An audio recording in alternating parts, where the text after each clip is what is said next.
Hello friends, আজকের রেসিপিটা হলো চিকেন সিঙ্গারা। চিকেন সিঙ্গারা বানানোর জন্য প্রথমে কড়াইতে তেল দিয়ে দেবো পেঁয়াজ কুচি, কাঁচা লঙ্কা, আদা আর রসুন কুচি আর পরিমাণ মতো লবণ দিয়ে প্রথমে একটু ভেজে নেব। তারপর দিয়ে দেবো হলুদ গুঁড়ো, লঙ্কা গুঁড়ো, জিরে আর গোলমরিচ গুঁড়ো দিয়ে মশলাটা খুব ভালো করে কষিয়ে নিয়ে ছোট ছোট করে কেটে রাখা চিকেনগুলো দিয়ে মশলায় ভালো করে মিশিয়ে নেব।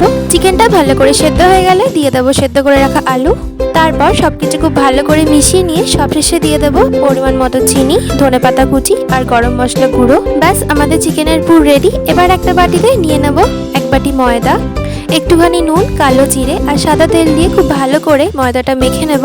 তারপর এরকম লেচি করে লম্বাভাবে বেলে নিয়ে মাঝখান থেকে কেটে তার মধ্যে পুরটাকে ভরে নেব। পুর ভরা হয়ে গেলে চারিদিকে সিঙ্গারার মতো মুড়ে নিয়ে তেলে ভালো করে ফ্রাই করে নিলে রেডি হয়ে যাবে আমাদের চিকেন সিঙ্গারা। তোমরাও এইভাবে বাড়িতে ট্রাই করো, আর রেসিপিটা ভালো লাগলে লাইক আর সাবস্ক্রাইব করে দিও।